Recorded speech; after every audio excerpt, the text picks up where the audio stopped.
할렐루야, 우리 하나님을 찬송합니다. 우리에게 생명 주신 우리 주님을 기뻐하며 감사를 주께 드립니다. 이 땅에 사는 동안 우리 주님과 함께 동행하는 여주 동행의 삶이 우리가 되었으면 좋겠습니다. 오늘 또 2022년 5월의 첫째 날, 또 이날은 또 하나님께 예배하는 주의 날입니다. 또 저희 꿀성이 보약큐티는 올삭 기도회가 또 있는 날이기도 합니다. 오늘 5월 1일 한국 시간으로 저녁 8시에 기도회를 하려고 합니다. 올삭 기도회를 이 유튜브, 꿀성이 유튜브로 오시면 함께 기도회 생방송으로 참여할 수가 있습니다. 보통 보니까 한 100여 명 성도님들이 함께 꿀성이 식구들이 우리가 올삭 기도회에 참여하고 있습니다. 이곳 제가 있는 뉴욕 시간으로는 주일날 아침 7시가 되더라고요. 주일 아침 7시가 한국 시간으로 밤 8시입니다. 어쨌든 오늘 5월 1일 한국 시간 저녁 8시에 꿀성이 보약큐티 올삭 기도에 참여하실 상황이 되신 분들은 함께 참여해서 기도의 자리로 나아가기를 원합니다. 오늘 역대하 29장에서 32장까지 말씀을 읽는 날로 하겠습니다. 역대하 29장에서 32장. 저는 지금 뉴욕 교회에서 말씀을 나누면서 천국 잔치를 인도하고 있습니다. 정말 친정집 같이 따뜻하고 순수한 아름다운 사람들이 많은 교회에서 말씀의 잔치를 하니까 참 은혜가 되고 포근합니다. 오늘 이 역대하 31장을 읽어보면 히스기야는 왕이 된 후 개혁을 시작합니다. 히스기야의 아버지가 아하스 왕인데 굉장히 악했다 그랬잖아요. 그리고 히스기야의 아들이 므낫세 왕인데 또 굉장히 악했다 그랬잖아요. 이 무슨 샌드위치처럼 히스기야라고 하는 이 사람, 이 참 은혜스러운 사람을 두고 양쪽에 아주 악한 왕들이 있다는 게 참 정말 신기한 일이에요. 사람으로서는 잘 이해가 안 되는 신비한 일이에요. 그러니까 그렇게 은혜스러운 히스기야 왕의 아버지가 아하스 왕으로서 너무 악했고, 자기 아들 므낫세가 또 그런 악한 왕이 됐다는 게 참 히스기야는 참 아주 케이스가 특이한 케이스다. 또 그런 걸 보면 우리의 이 영적인 유업이라는 것, 신앙의 유업이라는 것은 인간의 마음대로 그냥 육신대로 될 것이 아니다. 하나님의 특별한 은혜가 있어야 자식들이 은혜를 받고 신앙을 계속 이어갈 수 있다 하는 것을 알 수가 있습니다. 히스기야 왕은 자기 아버지 아하스 왕 때에 성전 문을 폐쇄했는데 다시 성전 문을 열고 그 고장나고 폐허된 성전을 수리를 합니다. 참 좋은 왕이죠. 예배를 드리기 위해서 레위인들을 성결하게 준비시킵니다. 남쪽 유다 지도자들이 먼저 하나님 앞에 나와 제단을 쌓고 예배를 드립니다. 그것으로 그치지 않고 온 나라에 유월절을 선포합니다. 진짜 오랜만에 히스기야 왕이 온 나라에 그 중요한 하나님의 절기 유월절을 지킬 것을 선포합니다. 남쪽 유다 백성들뿐만 아니라 북쪽에 망해버린 히스기야 왕 때는 벌써 북쪽 이스라엘이 망해버렸죠. 그들의 이제 난민이 남아있을 거 아닙니까? 그 난민까지 모두 함께 할 수 있는 전국적인 유월절을 선포하고 그 유월절을 지켰으니 얼마나 히스기야 왕이 귀한 왕입니까? 7일 동안의 성회 기간 동안 백성들은 육적으로 영적으로 충분히 배부르게 먹었습니다. 말씀의 은혜도 충분히 받았습니다. 남유다 백성들도 하나님 안에서 지낸 7일의 성회 기간이 얼마나 값지고 은혜로운지 깨달았습니다. 그 후에 일어난 놀라운 변화가 있습니다. 역대하 31장 1절을 봅시다. 이 모든 일이 끝남에 거기에 있는 이스라엘 무리가 나가서 유다 여러 성읍에 이르러 주상들을 깨뜨리며 아세라 목상들을 찍으며 유다와 베냐민과 에브라임과 므낫세 온 땅에서 산당들과 제단들을 제거하여 없애고 이스라엘 모든 자손이 각각 자기들의 본성 기업으로 돌아갔더라. 이야, 은혜 받으니까 저절로 자원해가지고 가서 자기 근처에 있는 이 우상들을 다 제거해버리는 생활의 개혁이 일어난 거죠. 이게 진짜 은혜 받은 거죠. 진짜 은혜 받은 사람은 교회에서만 눈물 짓고 기도하는 것이 아니라 자기 생활 속에서 삶에서 이 성품에서 인품에서 완전히 변화가 일어나요. 7일간의 6월절 성회가 끝나고 히스기야 왕이 명령하지도 않았는데 북이스라엘 백성들은 우상을 자기들의 손으로 깨 부쉈습니다. 남유다 백성들도 우상을 제거했습니다. 이것이 은혜 받은 자들의 맺는 신앙의 열매라는 것이죠. 억지로 시키고 가르쳐도 안 되던 일이 은혜의 성회로 충만해지고 나니까 그들의 손이 스스로 우상을 깨트리고 있는 것입니다. 사실 자녀들도 마찬가지예요. 아무리 어르고 달래고 뭘 해라 해도 지가 철이 들고 지가 은혜를 받고 지가 마음속에 하나님의 뭔가 깨달음이 있어야 변화되고 달라지지 잔소리한다고 되는 것이 아닙니다. 은혜의 시발점이 되었던 히스기야 왕은 또 한 번 백성들 앞에서 이제 또 다른 시범을 보입니다. 역대하 31장 3절을 보십시오. 또 왕의 재산 중에서 얼마를 정하여 여호와의 율법에 기록된 대로 번제 곧 아침과 저녁의 번제와 안식일과 초하루와 절기의 번제에 쓰게 하고 아침 저녁으로 상번제를 드리고 안식일에 초하루에 다 하나님 앞에 제물로 번제를 드려 바쳤는데 그 이전까지 악한 왕이 섭정을 할 때는 다스릴 때는 그런 하나님 앞에 드려야 될 제사를 폐해버렸단 말이죠. 근데 히스기야 왕은 자기 사비를 하나님 앞에 바쳐서 하나님께 드려야 될 제사를 철저하게 드리도록 한 거죠.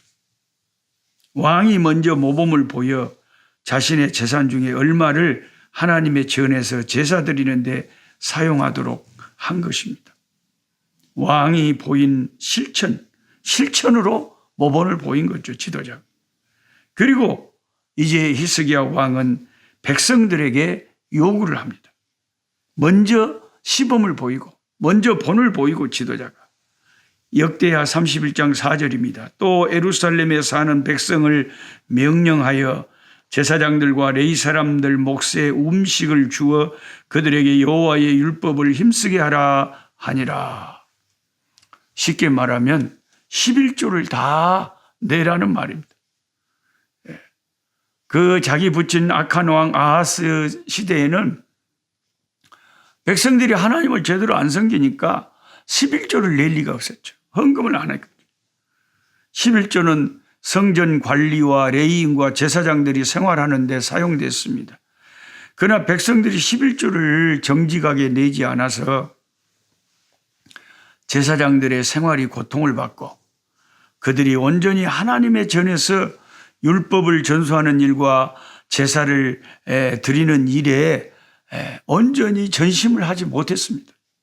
결국 그들은 생업을 위해서 다른 일을 전전하다 보니 성전은 피폐해지고 백성들이 성전에 나와서 예배드리는 일이 소홀해졌던 것입니다. 악순환이 계속되는 거죠. 아프리카에서 제가 한 27년 정도 이렇게 오래 있다 보니까 아프리카의 대부분의 이 교회들이요. 여러분 아프리카 와보시면 알지만 자립하는 교회가 너무 없습니다. 자립하는 교회는 정말 가뭄에 콩나듯이 나는 거고, 대부분의 아프리카 교회는 목사님이 주중에 일을 하지 않으면, 뭔가 돈을 벌지 않으면, 생업을 위해 뛰지 않으면 자기 자녀들 학교에 보내고 교육을 시킬 수도 없고 목사님이 살 수가 없어요. 제가 이렇게 선교지에 나와 있어도 일주일에 한 번씩 페이스북 메시지로 계속 보고를 받거든요. 우리 가프카 신학교 목회자들 보고를 받는데 교인이 120명 모였습니다. 헌금은 150란드 거쳤습니다. 무슨 본문으로 무슨 설교를 했습니다. 이게 다 보고가 오는데 제가 그 보고를 볼 때마다 주여 하고 가슴이 아픈 것은 교인들이 120명 모였다는데 헌금이 150란드. 150란드면은 한국 돈으로 한 12,000원 정도 됩니다. 여러분, 그렇게 교인들이 많이 모여도 다 모은 헌금이 12,000란드가 한 주일 헌금이 나오면, 그러면은 한 달 헌금이라고 해도 한 5만 원이 채 될까 말까 한데, 여러분 한국 돈 5만 원 가지고 자식들 교육을 어떻게 시킬 거며 목사님, 사모님 어떻게 생활할 수 있겠습니까? 할 수가 없죠. 그래서 주중에 뭔가 일을 해야 되는데 그 누가 잡을 그 일자리를 제대로 또 된 일자리를 주는 사람도 없잖아요. 그래서 제가 참 많은 가난한 흑인 목회자들을 음으로 양으로 이렇게 도우면서 그래서 간절하게 꿈꾸던 것이 더욱 선교센터죠. 제 혼자 개인적으로 100만 평 땅을 가지면 뭐 하겠습니까?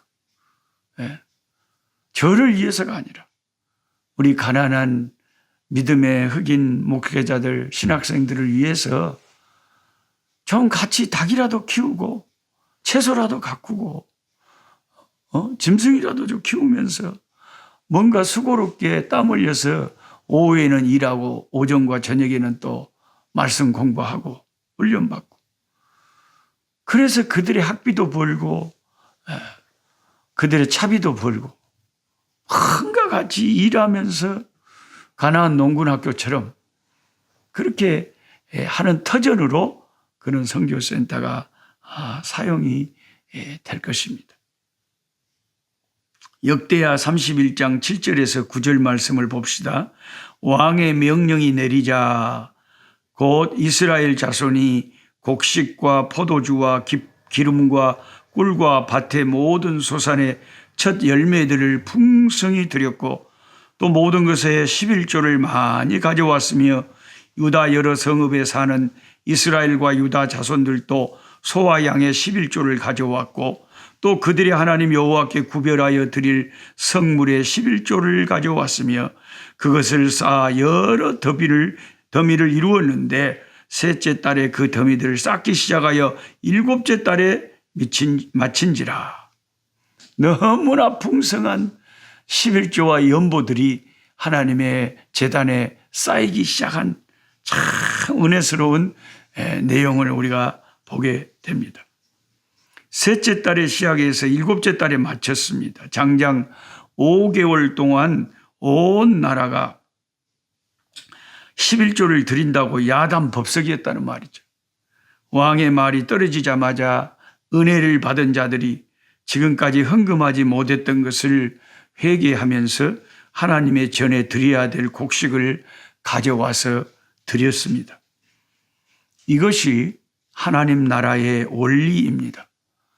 하나님 나라에서 은혜보다 더 우선하고 더 중요한 것은 없는 거죠.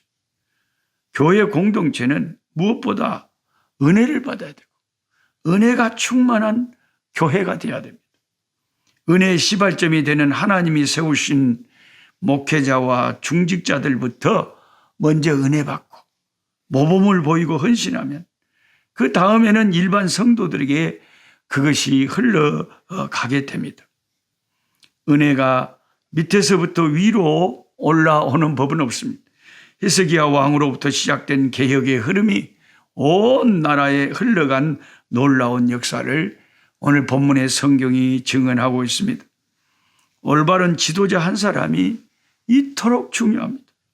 그 악한 왕 아하스에게서 이런 귀한 믿음의 아들이 나온 것은 실로 놀라운 하나님의 은혜의 역사입니다. 그리고 이런 은혜스러운 또 아버지 밑에서 므낫세 같은 그런 또 악한 왕이 나온 것도 참 풀 수 없는 수수께끼 같은 일입니다. 저는 한국에서 하나님이 주신 자녀가 3명이고 아프리카에서 하나님이 참 양육하라고 저희 집에 보내신 자녀가 12명인데 이 15명의 자녀들이 그래도 하나님을 알고 그래도 하나님을 믿고 하나님을 마음에 새기고 사는 것, 그것만 해도 너무 감사해요. 자녀가 하나님을 생각하고 주 예수님을 위하여 사랑하며 사는 그것을 보는 부모들이 마음은 그게 가장 중요한 거고 그게 가장 기쁜 거죠. 아무리 자식이 잘 되어도 신앙생활 제대로 못하는 자녀라면 그것은 부모의 참 십자가일 수밖에 없겠죠. 저와 여러분에게 참 히스기야는 므낫세 같은 그런 아들을 참 있었지만 우리들은 그런 므낫세 같은 아들이 아니라 하나님을 사랑하고 히스기야처럼 본을 보이고 하나님께 헌신하는 그런 믿음의 자녀들이 우리들을 이어서 계속해서 나오기를 주님의 이름으로 소망하며 소원하며 축복합니다. 하나님 아버지 감사합니다. 내가 예수 믿는 것이 가장 큰 복이고 또한 아버지 우리 부부가 예수 믿게 되는 것이 복이고 또한 자녀들이 하나님을 잘 섬기는 것이 복임을 고백합니다. 히스기야 시대에 히스기야 지도자 한 사람이 하나님을 경외하고 헌신하니까 그 백성들이 다 지도자의 지침을 따라서 은혜롭게 헌신하며 하나님을 잘 섬겼다고 했습니다. 근데 그 지도자가 바꿔져 버리고 또 악한 지도자가 나오면 또 금방 백성들은 아버지 어리석게도 또 악한 왕을 따라갑니다. 아버지 그래서 한 나라의 지도자가 한 교회의 담임 목회자가 한 가정의 가장이 얼마나 중요한지 저희들은 깨닫습니다. 아버지 하나님 우리 가족의 우리 교회의 우리 나라의 좋은 믿음의 지도자들 가장들 하나님 머리들을 세워주셔서 은혜가 충만한 공동체가 될 수 있도록 은혜 베풀어 주시옵소서. 우리의 후손들이 하나님을 잘 섬길 수 있는 은총을 받게 하여 주옵소서. 예수님의 이름으로 기도하옵나이다. 아멘. 약한 자 힘주시고 강한 자 바르게 주 혼자 정택함이 주님의 뜻이라. 해 아래 압박 있는 곳 주 거기 계셔서 그 팔로 막아 주